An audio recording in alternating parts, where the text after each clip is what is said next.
কেশবনগর রাজ্যের একটি ছোট গ্রামে হরিরাম নামে একজন সরল, পরিশ্রমী এবং সৎ কৃষক তার স্ত্রী অর্চনার সঙ্গে খেতে বসেছিল।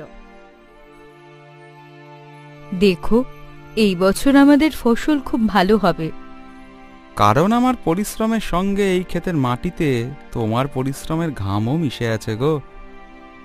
না, গোটা গ্রামে শুধু তুমিই পরিশ্রমী আর সৎ।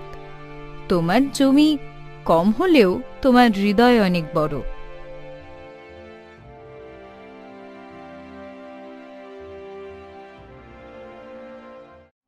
কিছুক্ষণ পর দুজনে বাড়ি ফিরে গেল।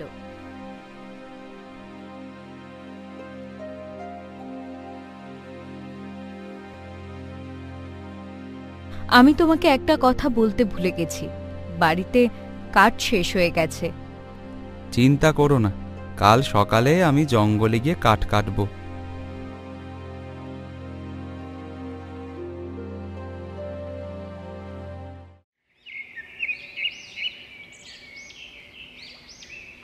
পরের দিন সকালে হরিরাম জঙ্গলে কাঠ কাটতে গেল।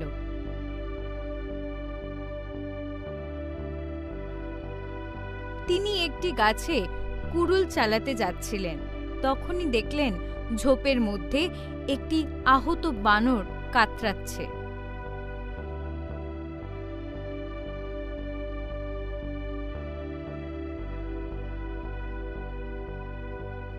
হে ভগবান, এই বানরকে মনে হচ্ছে কেউ খুব মারাত্মকভাবে আহত করেছে। নিশ্চয়ই কোনো বন্য জন্তু এর ওপর হামলা করেছে। আহা গো, বেচারার হাত রক্তে ভরা। হরিরাম বানরের পাশে বসে পড়লেন। কাশ তুমি কথা বলতে পারতে, তাহলে বলতে পারতে তোমার কষ্টটা ঠিক কোথায়। এখন তো তোমার হাতে রক্ত দেখা যাচ্ছে, কিন্তু তুমি যেভাবে ব্যথায় ছটফট করছো, কষ্টটা অন্য কোথাও আছে। ঠিক তখনই সেখানে একজন সাধু এসে পৌঁছলেন। তুমি কে আর বানরের সঙ্গে কি কথা বলছো? সাধু মহারাজ, আমি কাঠ কাটতে এসেছিলাম। এই আহত বানরকে দেখে আমার খুব মায়া হলো। মনে হচ্ছে কোনো বন্য জন্তু এর ওপর হামলা করেছে। এর হাত থেকে রক্ত পড়ছে, কিন্তু যেভাবে এটা ছটফট করছে মনে হচ্ছে এর আর কোথাও কষ্ট আছে। খুব কম মানুষ আছে যাদের মনে জন্তুদের প্রতি মানবিকতা থাকে। এতটা বলে সাধু মন্ত্র পড়তে লাগলেন। হঠাৎ রঙিন কিরণের মাধ্যমে বানরের ক্ষত সেরে গেল। এখন এই বানর তোমাকে বলতে পারবে তার কষ্টটা ঠিক কোথায়। এতটা বলে সাধু সেখান থেকে চলে গেলেন। বানর উঠে দাঁড়ালো। আমার কাঁধে খুব ব্যথা। একটা সিংহ আমার উপর হামলা করেছিল। আমি বাঁচতে অন্য এক গাছে লাফিয়েছিলাম। সিংহের থাবা আমার হাতে লেগে গিয়েছিল আর আমার হাত আহত হয়েছিল, কিন্তু পড়ে যাওয়ায় আমার কাঁধে পুরোপুরি চোট লেগেছিল। তুমি তো একেবারে মানুষের কণ্ঠে কথা বলছো, এটা কিভাবে সম্ভব? যখন সাধু মন্ত্র পড়লেন তখন আমার মনে হলো যেন আমার মধ্যে কথা বলার শক্তি এসে গেছে। মনে হচ্ছে একটা সাধু মহারাজের অলৌকিক কাজ এটা। তুমি আমার বাড়িতে যাবে? তুমি আমার প্রাণ বাঁচিয়েছ, এখন আমি সব সময় তোমার সঙ্গ দেব।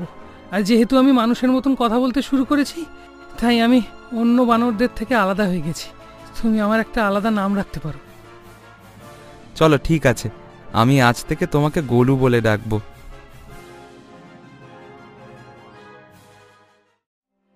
হরিরাম গোলুকে নিয়ে বাড়ি ফিরলেন।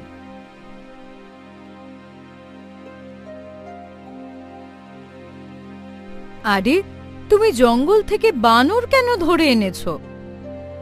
হরিরাম অর্চনাকে পুরো ঘটনা বলতে লাগলেন। সত্যি কি বানর কথা বলতে পারে? তুমি নিজেই জিজ্ঞাসা করো। তোমার নাম কি? আমার নাম গোলু। হরিরাম আমার প্রাণ বাঁচিয়েছে আর আমি এখন তার সঙ্গী এবং এখন তোমাদের পরিবারের একজন। অর্চনা বিস্মিত হয়ে পড়লেন। সময় কেটে যেতে লাগলো। গোল্লুর উপস্থিতি বাড়িতে নতুন প্রাণ এনে দিয়েছিল। ধীরে ধীরে গোলু অর্চনার কাজে হাত বাটাতে লাগলো। গোলু এখন হরিরামের সত্যিকারের সঙ্গী হয়ে উঠেছিল। একদিন গোলু হরিরামকে বলল, হরিরাম, আমি এখন তোমার সঙ্গে খেতে যাব। গোলু, ক্ষেতের কাজ এতটা সহজ নয়, অনেক পরিশ্রম লাগে। আমিও সমান পরিশ্রম করব। ভয় শুধু এই যে গ্রামবাসীরা যদি তোমাকে কথা বলতে দেখে তাহলে তারা কি ভাববে। যখন আমি তোমার সঙ্গে প্রথম কথা বলেছিলাম তখন কি তুমি ভয় পেয়েছিলে? গোলু, এই পৃথিবীকে আমি চিনি, সবাই আমার মতো হয় না। পৃথিবীর সঙ্গে আমার কি? আমার তো শুধু তোমার সঙ্গে মতলব, কারণ আমি তোমার সঙ্গী। হরিরাম মুচকি হাসলেন।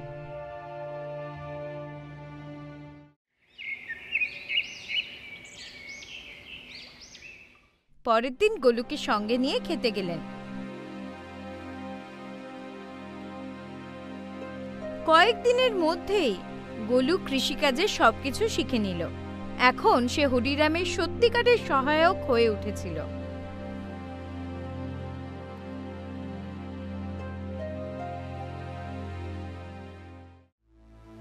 হরিরাম, আজকের মাটি খুব ভারী মনে হচ্ছে। গোলু, এখন তুমি একেবারে পাকা কৃষক হয়ে গেছো, মাটির পার্থক্য বুঝতে শুরু করেছো। গোলুর কথা এখন গ্রামে ছড়িয়ে পড়তে শুরু করেছিল এবং এই কথা শেষমেশ জমিদার চৌধুরীর কানে পৌঁছে গেল। সে হরিরামের বাড়িতে একটা বানর আছে যে মানুষের মতন কথা বলে। হ্যাঁ জমিদার মশাই, আমি নিজে দেখেছি, তাকে কথা বলতেও শুনেছি। প্রথমবার তো আমি নিজেই ভয় পেয়ে গেছিলাম।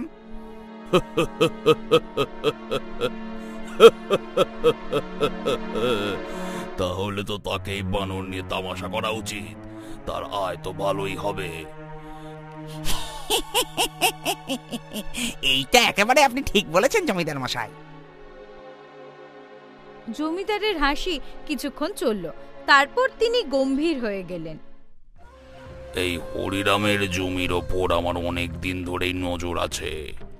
বাকি সবাই তো আমার কাছ থেকে ঋণ নিয়ে গেছে, সবাই আমার কাছে ঋণী, কিন্তু এই হরিরাম কখনো মাথা নোয়ায়নি। তার জমি উর্বর জমিদার মশাই, বন্ধা জমিতেও ফসল ফলে। এর মাটির কোনো খেল নেই ভীমা, এটা তার ভাগ্য আর নক্ষত্রের জোর। যেদিন তার নক্ষত্র পড়বে সেদিন এই ক্ষেত আমার হবে, আর হরিরাম থাকবে আমার পায়ের তলায়।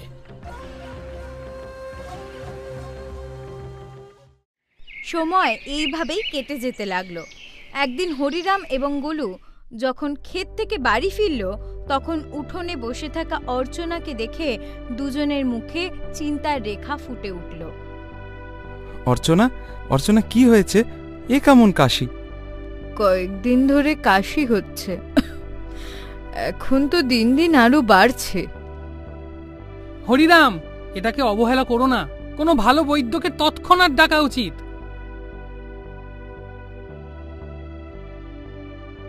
হরিরাম দেরি না করে গ্রামের একজন বৈদ্যকে ডেকে আনলেন। বৈদ্য অর্চনাকে মনোযোগ দিয়ে দেখলেন। হরিরাম, এর একটি অদ্ভুত রোগ হয়েছে। সময় মতো চিকিৎসা না হলে এটা প্রাণঘাতী হতে পারে। না বৈদ্যজি, আপনি চিকিৎসা শুরু করুন, আমি কোনো কসুর রাখব না।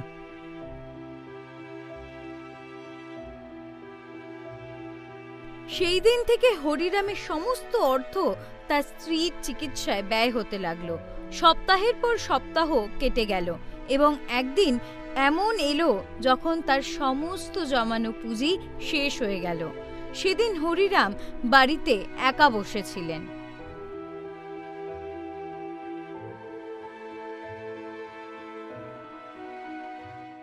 এমন মনমরা হয়ে বসে থেকো না, আমি নিজে থেকেই সেরে উঠব।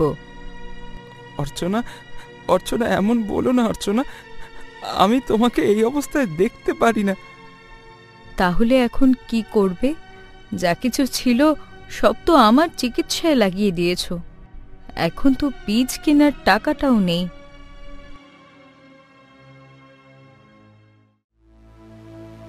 হরিরাম মাথা নিচু করে বসেছিলেন, তখনই গোলু দৌড়ে এলো। হরিরাম, হতাশ হয়েও না। তোমার ওই 2 ভাই এই গ্রামে থাকে, আর তারা তোমার থেকেও ধনী। তাদের কাছে সাহায্য চাও না কেন? হরিরামের কথাটা ঠিক মনে হলো। সেই সন্ধে তিনি গোলুকে সঙ্গে নিয়ে তার বড় ভাই কেশবের বাড়ি গেলেন। আরে হরিরাম, আজ আমার বাড়ির রাস্তা কিভাবে ভোলনি? ভাইয়া, অর্চনার রোগের কথা তো এখন গ্রামে সবাই জানে। আমি যা কিছু উপার্জন করেছিলাম সব চিকিৎসায় চলে গেছে। এখন একটু অর্থের প্রয়োজন ভাইয়া। তুমি তো জানো ভাই, এবছর আমার ফসল খুব খারাপ হয়েছে, আমাকেই ধার করতে হচ্ছে। আমি তোমাকে কোথা থেকে দেব হরিরাম? হরিরাম কিছু বললেন না, মাথা নিচু করে বাইরে চলে এলেন। সে মিথ্যে বলেছিল হরিরাম, আমি তার মুখ দেখেছি, সে দিতে চায়নি। জানি, তবুও চলো, আরেক ভাই আছে, তার সঙ্গে দেখা করি।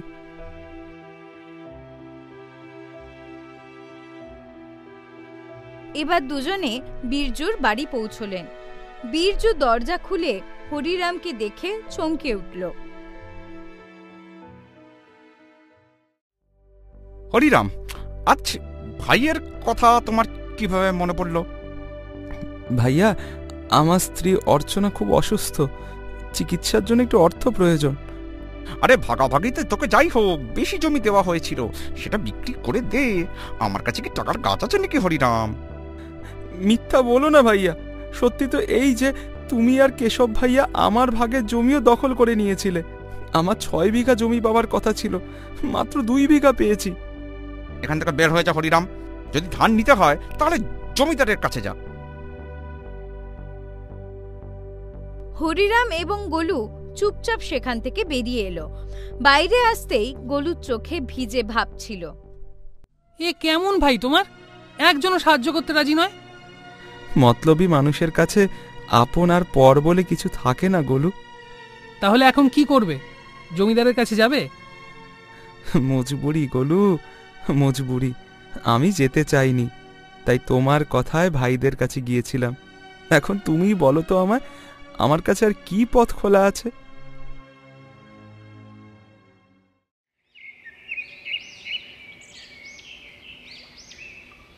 পরের দিন হরিরাম এবং গোলু জমিদারের হাবিলিতে পৌঁছে গেল। আশা তার কম ছিল, কিন্তু স্ত্রীর জন্য তিনি নিজেকে নত করেছিলেন। আমি জানতাম হরিরাম, একদিন তুমি নিজে থেকে আমার হাভেলিতে আসবে। আপনি একেবারে ঠিক বলেছিলেন মালিক। যতক্ষণের ভাগ্য চমকাচ্ছিল ততক্ষণ খুব ডাঁট করে চলতো। এখন দেখো দেখো কেমন মলিন হয়ে দাঁড়িয়ে আছে। জমিদার, কারুর করুণ অবস্থার উপর হাসির তোমার কোনো অধিকার নেই। মানুষ তোমায় সম্মান করে, তোমারও অন্যের সম্মান করা উচিত। বক বক বন্ধ কর বানর। তুই মানুষের মতন কথা বলিস, তার মানে এটা নয় যে তুই মানুষ হয়ে গেছিস। বলো হরিরাম, কেন এখানে এসেছো? আপনি তো জানেন যে আমার স্ত্রী অসুস্থ, সমস্ত অর্থ চিকিৎসায় চলে গেছে। একটু অর্থের প্রয়োজন আমার। অর্থ চাই? বাহ বাহ, তাহলে আমার শর্ত শোনো হরিরাম। সুদ 50%, আর তার বদলে কিছু জমানত রাখতে হবে তোমায়। এখন আর আমার কাছে কিছু বাকি নেই জমিদার বাবু। যে কটা সোনার গয়না ছিল তাও চিকিৎসায় বিক্রি হয়ে গেছে। কেন? তোর কাছে 2 বিঘা জমি এখনো আছে, সেটা জমানত রাখ। সময় মতো ঋণ শোধ করলে জমি তোর, নয়তো আমার।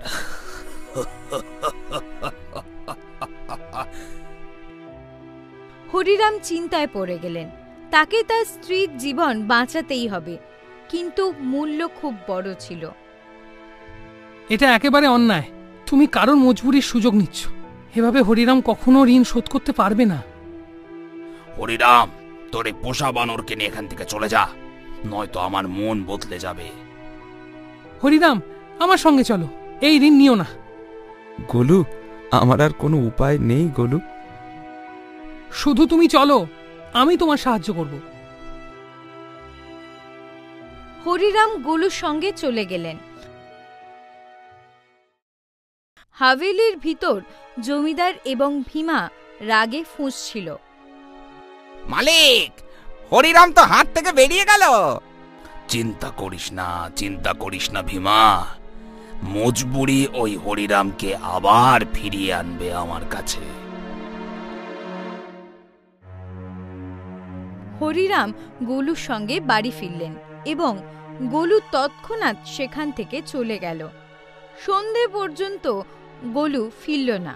হরিরাম এবং অর্চনার চিন্তা বাড়তে লাগল। গোলু এখনো অবধি কেন ফিরল না? জমিদার কি তাকে কিছু করে দিয়েছে? জানি না, আমার মনটাও খুব অশান্ত।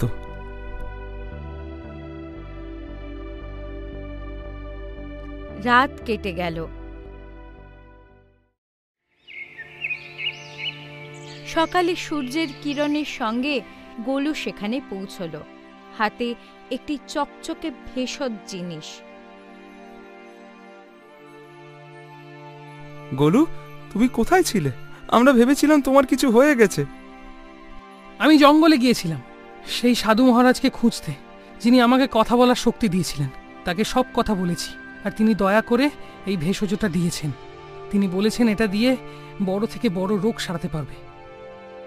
গোলু সে ভেষজ অর্চনাকে দিল।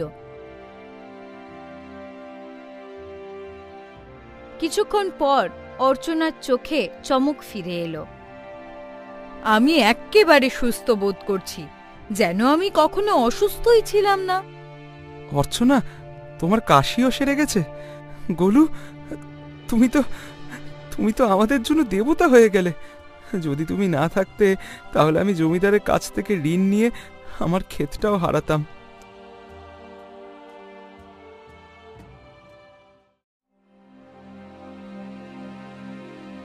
এখন আমার স্ত্রী তো সুস্থ, কিন্তু ক্ষেতে বীজ দেওয়ার টাকাও তো বাকি নেই। আমি জানতাম অর্চনা সুস্থ হওয়ার পর তোমার বীজের প্রয়োজন হবে, তাই আমি সাধু মহারাজের কাছে এই বীজও এনেছি। বীজ? হ্যাঁ, তিনি বলেছেন এগুলো অলৌকিক বীজ। যদি তুমি এগুলো তোমার ক্ষেতে বপন করো, তাহলে এমন ফসল হবে যা এই রাজ্যের কেউ কখনো ফলায়নি, আর সবার আগে তোমার ফসলই তৈরি হবে। এত তাড়াতাড়ি? কিন্তু সাধু মহারাজ একটা শর্তও দিয়েছেন। যখন তোমার সময় ভালো যাবে, তখন তুমি তাদের সাহায্য করবে যারা জমিদারের ঋণে ডুবে আছে। আমার বন্ধু গোলু, তুমি তো আমার সত্যিকারের সঙ্গী হয়ে উঠেছ। আমরা দুজনে মিলে খেতে ফসল বুনব।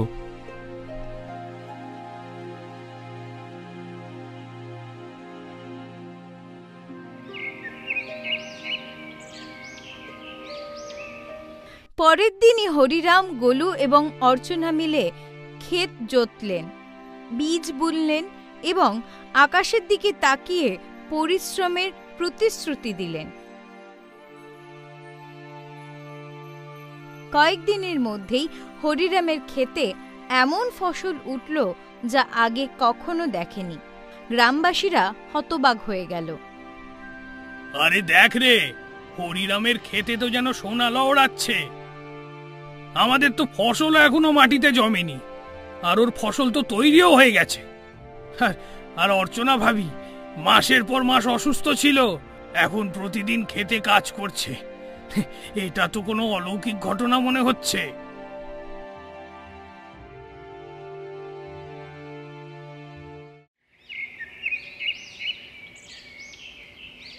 কয়েকদিন পর হরিরামের ভাগ্য বদলে গেল। অলৌকিক ফসল তাকে সবচেয়ে সফল কৃষক বানিয়ে দিল। বাজারে তার নাম ছড়িয়ে পড়ল।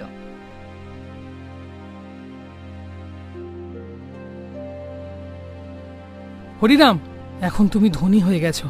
যা ভেবেছিলে সব সত্যি হয়ে গেছে। এখন প্রতিশ্রুতি পূরণের পালা। তাদের সাহায্য করতে হবে যারা জমিদারের ঋণে ডুবে আছে। চলো আজ থেকে শুরু করি। আমাদের গ্রামের বিন্দেশ্বরের ক্ষেত প্রথমে ছড়াই।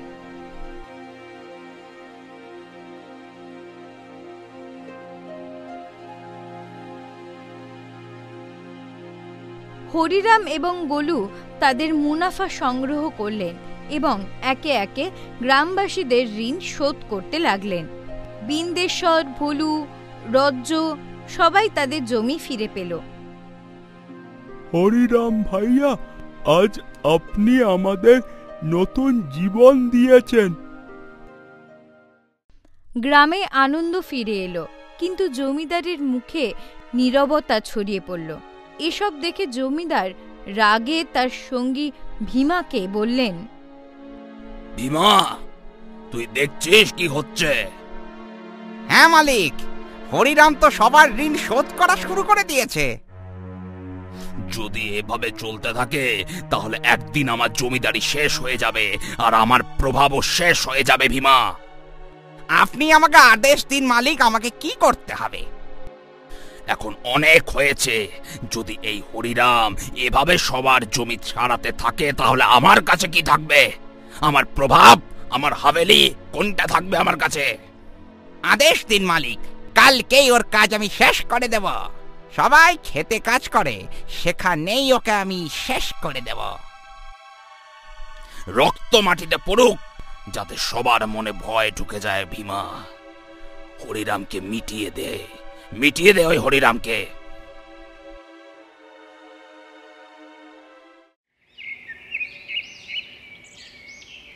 সকালে সূর্য উঠল, কিন্তু মনে হলো যেন কোনো ঝড়ের আগে শান্তি। হরিরাম খেতে বীজ দেখছিলেন, যেগুলো এখন সোনার মতো চমকাচ্ছিল। গোলু দেখো, এই ফসল যেন গান গাইছে। তোমার হাতের ছোঁয়ায় জাদু আছে গোলু। তুমি একেবারে ঠিক বলেছ বন্ধু। এবারের ফসল সোনার ফসলের মতন উঠেছে। এতটা বলার পর হঠাৎ গোলু একদিন সরে গেল। সত্যি কথা হলো, গোলু কারোর পায়ের শব্দের আভাস পেয়েছিল। তখনই সেখানে জমিদার এবং ভীমা এসে পৌঁছালেন। ভীমার হাতে লম্বা একটা বর্শা ছিল। হরিরাম ঝুঁকেছিলেন। এবার ভুগো কৃষক। ভীমা যেই হরিরামের দিকে বর্শা ছুড়ল, এক লাফ, এক চিৎকার, এক আঘাত, কিন্তু হরিরামের উপর নয়, গোলুর উপর। গোলু, না, এটা তুমি কি করলে? তোমার জন্য মিত্রতার মানে শুধু সঙ্গ দেওয়া নয়, কখনো কখনো বলিদানও। তুমি আমার প্রাণ বাঁচাতে নিজের প্রাণ বাজি রাখলে? কারণ তুমি আমার সঙ্গী আর আমি তোমার।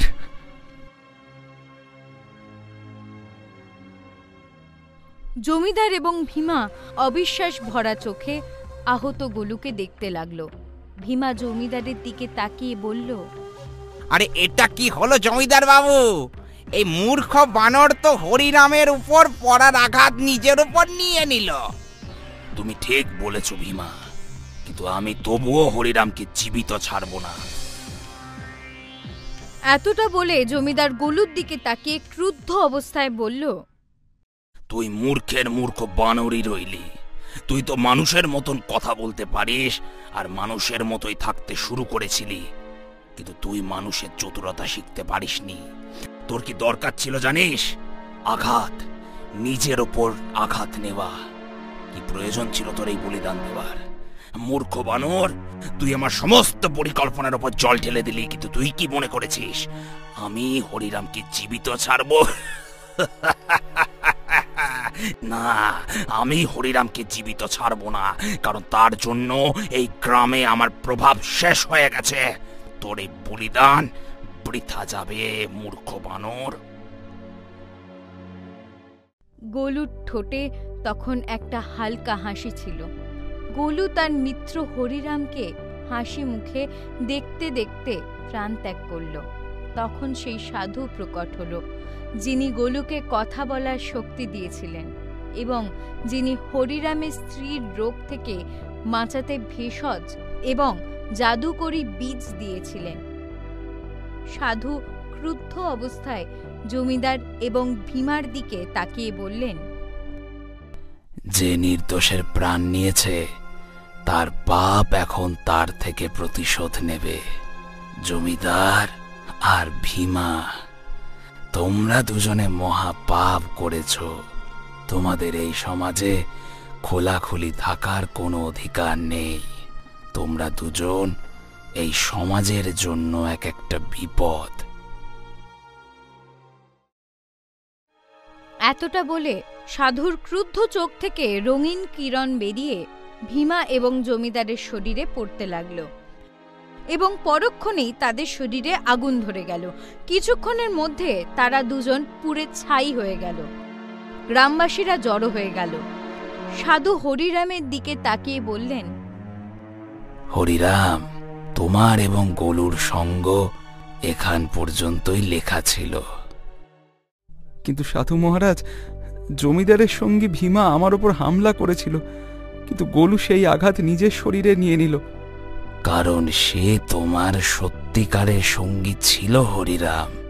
যাওয়ার সময় গোলু তার মিত্রতার ঋণ শোধ করে দিয়েছে। তোমার সঙ্গীকে কখনো ভুলে যেও না। এতটা বলে সাধু রঙিন কিরণে সেখান থেকে অদৃশ্য হয়ে গেলেন। গ্রামবাসীরা ভিজে চোখে গোলুর বলিদানের প্রশংসা করতে লাগল। এই বানর কোনো সাধারণ বানর ছিল না, দেবতা ছিল, হরিরামের সত্যিকারের সঙ্গী। এই বানর প্রাণ দিয়েছে আর আমাদের সবাইকে বাঁচিয়েছে।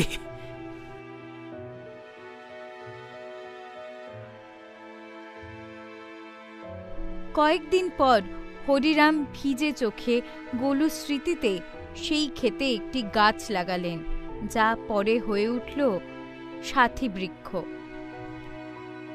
গোলু, তোমার বিনা সবকিছু অসম্পূর্ণ মনে হবে আজ থেকে, কিন্তু তুমি মিটে যাওনি। তুমি এই মাটি থেকে উঠে প্রতিটি ফসলের মধ্যে তুমি থেকে যাবে গোলু। কখনো কখনো সত্যিকারের সঙ্গী মানুষ হয় না, সে একটি জন্তু হতে পারে যে শর্তহীন ভালোবাসে, রক্ষা করে এবং প্রয়োজনে জীবন দেয়।